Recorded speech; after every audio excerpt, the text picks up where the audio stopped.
अस्सलाम वालेकुम। कैसे हैं भाई आप लोग? खैरियत से हैं? ठीक ठाक है यार। आज आकिब जावेद जो कि पाकिस्तान टीम के इंटरिम हेड कोच है और प्लस सीनियर सेलेक्टर भी है, उन्होंने एक प्रेस कॉन्फ्रेंस किया मुल्तान में। और उस प्रेस कॉन्फ्रेंस को देखने के बाद मेरे जहन में सिर्फ एक ही सवाल आया कि यार कैसे कैसे लोग हैं पाकिस्तान क्रिकेट में।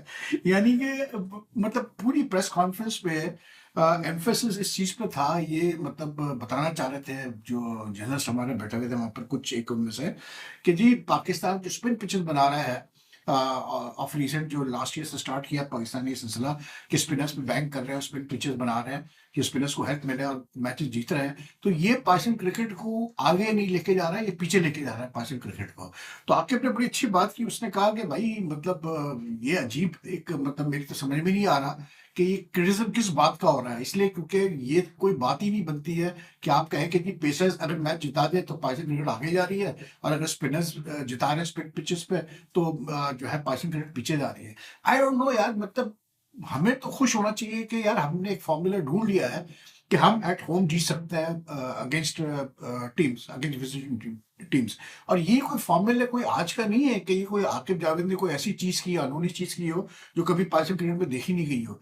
मतलब 70s में, 80s में, 90s में, right up to even when Inzamam was captain in the early 2000, मतलब ये चीजें मतलब पिचेज ऐसी तैयार होती रही हैं जिसमें मतलब स्पिनर्स को ज्यादा हेल्प मिलती थी। इसी वजह से अगर आप देखें तो पाकिस्तान क्रिकेट हिस्ट्री में मतलब अगर आप 70s 80s में आए तो इकबाल कासिम, तौसीफ अहमद, अब्दुल कादिर जैसे स्पिनर और भी चंद स्पिनर्स थे जो कि डोमिनेट जिन्होंने किया और बड़े मैचेस जिताए एट होम पाकिस्तान को। फिर आगे चल के कैसे बोलते हैं आपका मुश्ताक अहमद, सकलैन मुश्ताक, अरशद खान वगैरह, इन्होंने खेला, इन्होंने 90s में पाकिस्तान को मैचेस जिताए। और ये तो ऐसे थे कि मतलब मुश्ताक एंड सकलैन पर्टिकुलर, इन्होंने तो अब्रॉड में मैचेस जिताए पाकिस्तान को, ठीक है ना। और अनफॉर्चुनेटली जो सईद अजमल उसके बाद जो के पाई स्पिनर्स की, सईद अजमल, जुल्फिकार बाबर और आपका क्या इसको बोलते हैं अब्दुल रहमान वगैरह थे, इवन यासिर शाह को मैं उसी उसमें गिनूंगा। They played most of the cricket in UAE for nearly 8-10 years। They played all the cricket, test cricket in UAE. तो वहां भी उन्होंने स्पिन स्पिन पिचेस पे पाकिस्तान को सीरीज जिताई, बहुत सारी सीरीज जिताई, ठीक है ना। तो ये कोई पहली दफा तो नहीं हो रहा भाई। अब एट होम मेरी समझ में नहीं आया कि ये जो आज जर्नलिस्ट को कंसर्न था कि जी ये पाकिस्तान क्रिकेट पीछे जा रही है मतलब स्पिन पिचेस बना के जिस तरह पाकिस्तान जीत रहा है, तो इनको ये कंसर्न नहीं था जब 2 साल पहले और मतलब 2021 में, 22 में, 23 में जब हम हार रहे थे at home because we didn't know how to prepare pitches. मतलब हैरत है मुझे यहाँ कि जीत पे भी जो है क्रिटिसिज्म हो रहा है लोगों को।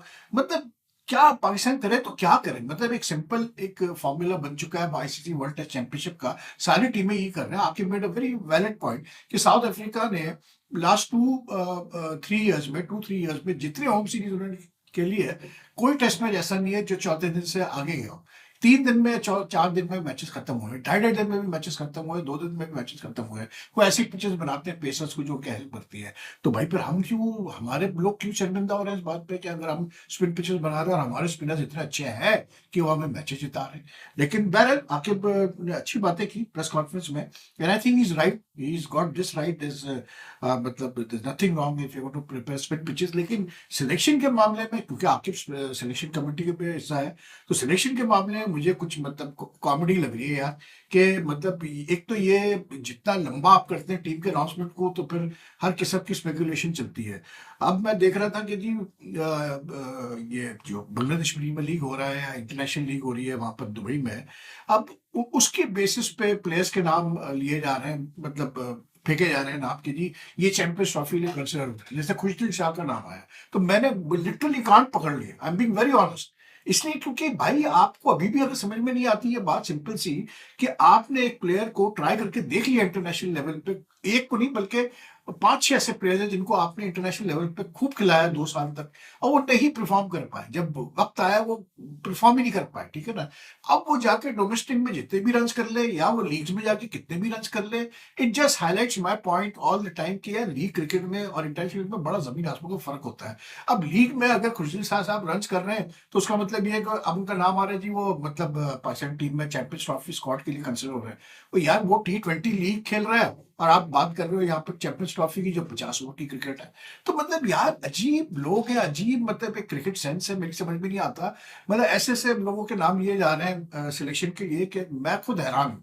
अब कल जो टेस्ट मैच स्टार्ट हो रहा है पाकिस्तान वेस्ट इंडीज़ का, दूसरा test, I mean I am even surprised to learn this कि इमाम उल हक को कंसीडर किया जा रहा है कि उनको अपनी टीम में शामिल किया जाएगा और टू बूस्ट द बैटिंग। और मतलब 8 बैट्समैनों से पाकिस्तान टेस्ट मैच में जाना चाह रहा है।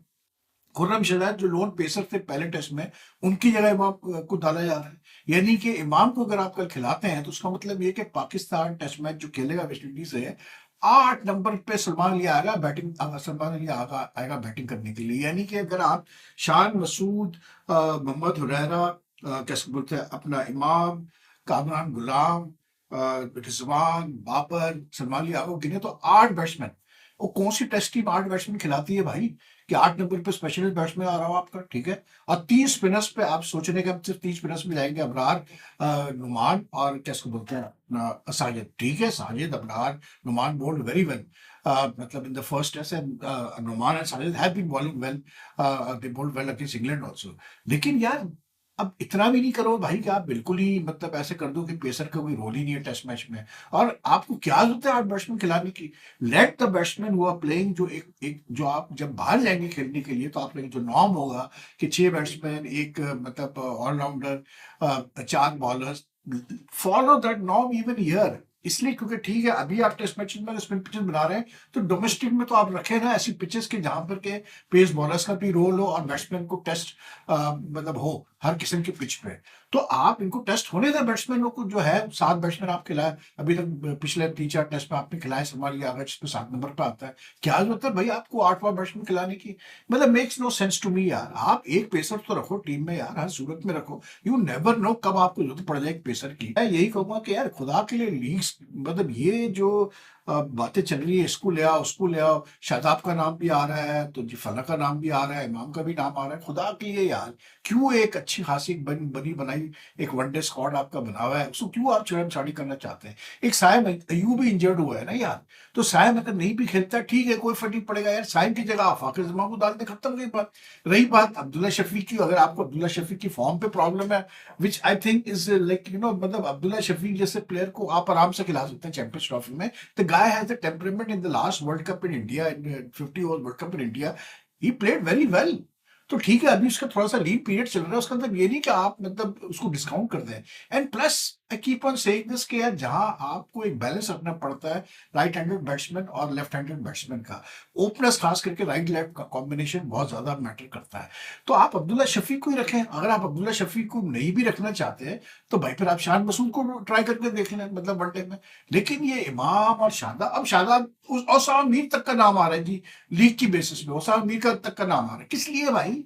क्या अबरार अहमद ने बुरी बॉलिंग की है? Abrar has improved as a bowler in the last few series he has played. He has proven himself in T20. He has proven himself in the one-day matches. अब मतलब आपका क्या बोलते हैं सुफियान मुकीम जो नया बच्चा है, he is very good यार। मतलब आपको जरूरत क्या छेड़छाड़ी करने की, मतलब तो स्पिन अटैक को या पेस अटैक? एक साइम अयूब की इंजरी को लेके बस एक बहाना जैसे बन गया है कि चलो जी ये कर लो ये कर लो ये कर लो। यार बेकार बातें हैं, खराब मत करो टीम को यार। ये मतलब रिश्तेदारियां मत पालो, दोस्तियां मत पालो टीम के अंदर। पाकिस्तान टीम के अंदर जो टीम है बहुत अच्छी टीम है, उसमें सिर्फ साइम की जगह फाकिर आ जाएगा। और अगर आप अब्दुल्ला शफी को नहीं रखना चाहते तो अब्दुल्ला शफी की जगह आप शान मसूद आते हैं। खत्म कहानी यार, कोई आगे पीछे करने की जरूरत नहीं ज्यादा। आपको इस पर सोच विचार करने की जरूरत है। खुशदिन शाह, मतलब आई एम सरप्राइज यार। मतलब लोग सोशल मीडिया पे लगे हुए हैं कि जी खुशदिन शाह की फॉर्म बड़ी अच्छी है और सारा मीर की बातें हो रही है। क्या हो गया भाई, क्या घास खा गए हो के साथ? बाकी यार अपना कैसे बोलते हैं रणजी ट्रॉफी मैचेस चल रहे हैं और बड़ा वही जो एक था कि जी बड़े प्लेयर क्यों नहीं खेलते, रोहित शर्मा क्यों नहीं खेलता है, विराट कोहली क्यों नहीं खेलता है, फला क्यों नहीं खेलता है, फला क्यों नहीं खेलता है। तो भाई खेल गया, सारे के सारे खेल गए, ठीक है ना। और उसकी एक चीज तो बातें हो गई कि शार्दुल ठाकुर ने ऐसी परफॉर्मेंस दी है मुंबई की तरफ से। और वो जो नया बच्चा भी गया था कोटियान, ऑस्ट्रेलिया ऑस्ट्रेलिया में गया था बैकअप, उसने और शार्दुल ने ऐसी परफॉर्मेंस दी कि हर हवा मैच उन्होंने लिटरली जो है मुंबई को विनिंग पोजीशन में लाया कि जम्मू एंड कश्मीर। दूसरी तरफ रविंद्र जडेजा, जिसके बारे में ये बातें की जा रही है कि पता नहीं अभी कितने अरसे और खेलेगा क्या करेगा, उसने स्पिन ट्रैक पे उसने सौराष्ट्र को जिता दिया और हशर कर दिया उसने दिल्ली का, जिसके लिए ऋषभ पंत वगैरह खेल रहे थे, और वो विकेटें भी लेके आया, रन भी कर गया। एंड मतलब ये show that he has not, उसको कोई फर्क नहीं पड़ा। और वो अभी भी उसी तरह का मंझा हुआ ऑलराउंडर है। लेकिन yes, lot of players have failed, मतलब Rohit Sharma in particular fail हुआ। सेकेंड इनिंग्स में तो आज उसने 28 रन किए, लेकिन जायसवाल भी फेल हुआ, और शुभमन गिल भी मतलब कोई खास वो नहीं कर पाया। लेकिन Shardul has played brilliantly well in this match, क्योंकि एक स्टेज पे तो सिर्फ 15 की लीड थी मुंबई की, और 7 विकेटें गिर चुकी थी सेकंड इनिंग में। फिर शार्दुल और कोटियान ने जो है 8वीं विकेट की कोई 170 कुछ की पार्टनरशिप की है, और अभी अनबीटन है। तो Shardul got a century, this one Kotian got 50, and they are still batting together. तो अभी तो अच्छी खासी लीड भी हो गई मुंबई की, एंड दे शो लाइक जिस टाइप की पिच है, जो कंडीशन है, उसमें जीतना तो चाहिए उनको। लेकिन अब क्योंकि फेल हुए कुछ प्लेयर्स, अभी विराट कोहली तो का मैच है जो है आगे है, नेक्स्ट वीक में उसका तो रणजी ट्रॉफी वाला मैच। लेकिन जो फेल हुए प्लेयर्स, तो उस पर बातें हो रही है, मेरे मैसेजेस भी आ रहे हैं। जो लोग इस चीज़ के फेवर में थे कि जी डोमेस्टिक क्रिकेट में खेलना चाहिए प्लेयर्स को, जाहिर सी बात है they are feeling very elated कि जी हमने जो बात की थी वो सही साबित हुई कि डोमेस्टिक क्रिकेट इतनी हल्की नहीं है इंडिया की, और ये है वो वगैरह करके। यार देखिए, बात ये बड़ी सिंपल सी बात है। एक दफा एक प्लेयर इंटरनेशनल क्रिकेट में जाके अपने आप को मनवा लेता है, जैसे जायसवाल है for example, I give Jaiswal example. It really doesn't matter if he fails in a domestic match, you know. It really doesn't matter. And then when you look at even Rohit Sharma, I mean, the guy has already been going through a lean patch. उसके बाद जो है वो फिर domestic भी खेलने जा रहा है, तकरीबन कोई वो अच्छा खासर से बाद में डोमेस्टिक खेल रहा है, कोई 7-8 साल बाद। तो I mean it's not unexpected that he wouldn't get runs as expected, और एज मतलब जो था कि भी रोहित कुछ रन्स कर ले। लेकिन ये है कि आप डोमेस्टिक क्रिकेट की बेसिस पे उन प्लेयर्स को जज करना कि जो ऑलरेडी इंटरनेशनल लेवल पे अच्छा कर चुके हैं, इट मेक्स नो सेंस। दूसरा ये है कि लोगों का आर्गुमेंट ये है कि हम ये नहीं कहते हैं कि इनको आप ड्रॉप कर दें, हम सिर्फ ये कहते हैं कि यार ये जो प्लेयर जो इंडिया में टीम में स्टैब्लिश होते हैं, ये जो कहानियां चलाते हैं डोमेस्टिक खेलने से बचने के लिए, अब ये नहीं होना चाहिए। डोमेस्टिक को जब भी आपको टाइम मिले आप डोमेस्टिक खेलिए, yes I agree with that. लेकिन at the same time we also have to see के जो इंटरनेशनल कमिटमेंट्स हैं प्लेयर्स के, जितना वो खेलते हैं इंडिया के लिए, I mean they are human beings, they deserve a break. और आजकल जो क्रिकेट, जितनी क्रिकेट हो रही है, जो कैलेंडर जिस टाइप का है, टू बी ऑनेस्ट यार बीच में ब्रेक बहुत कम आते हैं जो इंडिया टीम के प्लेयर्स हैं। तो ये चीज़ भी आपको ध्यान में रखनी पड़ती है। लेकिन अच्छा है कि ये सारे खेले, nothing wrong with that they have all played. बाकी अपना फाइनली एक जो सबसे मजेदार खबर जो मुझे लगी है ना, वो लगी है हैरी ब्रूक कल ने जो है सेकंड T20 इंटरनेशनल है इंडिया और इंडिया इंग्लैंड का चेन्नई में। हैरी ब्रूक ने आज मैच से पहले मतलब बात हो रही थी, तो उसने ये बात कही, उसने कहा कि यार कोलकाता में स्मॉग इतना था कि थोड़ा सा मतलब उसको वरुण चक्रवर्ती को साइड करने में मुश्किल हो रही थी, पिक करने में मुश्किल हो रही थी। अच्छा, वरुण ने एक ही ओवर में आपको याद होगा हैरी ब्रूक्स को भी बोल्ड मारा था, और उसके बाद 2 बॉल बाद जो है लियम लिविंगस्टोन को भी उसने उसी ओवर में बोल्ड मार दिया। And similar sort of deliveries, ठीक है ना। तो ब्रुक्स एज के ब्रुक्स कंडीशन वाज दिस कि थोड़ा सा मतलब एक तो उसने ये कहा कि जी Varun is a very fine bowler, no two way about it. लेकिन उसने कहा कि ये फैक्ट है कि क्योंकि और स्मॉग थी, आपको याद होगा मैंने अपनी वीडियो में मेंशन भी किया था कि स्मॉग काफी थी कोलकाता में जब मैच हुआ था। लेकिन ये है कि ब्रुक्स ने ये कहा कि जी वो स्मॉग की वजह से मुश्किल हो रही थी उसको पिक करने में। अब क्या तो दिया है ब्रुक ने भाई। अब अगर वो आगे रन नहीं कर पाए सीरीज में अगेंस्ट वरुण कल वाले मैच में या दूसरे बाकी मैचेस में जहाँ जो है वेदर और क्लियर हो, तो फिर जो है आप पता है अंटर पड़ेंगे उसको बहुत सारे कि ये कैसी इसने बात की थी और इसने क्या एक्सक्यूज बनाया था, और अब क्यों नहीं कर रहा है ये रन। तो आई थिंक प्लेयर्स को जो है बहुत सोच समझ के बोलना चाहिए, क्योंकि आजकल जो है ना आप जो भी बोलते हैं वो ऐसा करके पिक हो जाती है चीजें। मैंने आज अर्लियर भी एक वीडियो अपलोड की है, और उसका लिंक भी आपको नजर आ रहा होगा यहाँ पर ऊपर। और वो पानी भुट्टी के साथ मैंने शो किया, it's a pretty interesting show. तो अगर आप वो देखना चाहें तो ये लिंक को क्लिक करेंगे तो आप वो शो भी देख सकते हैं। और बाकी your comments are welcome, if you haven't subscribe as yet kindly do subscribe to the channel. आपसे फिर मुलाकात करते हैं जी, अल्लाह हाफिज।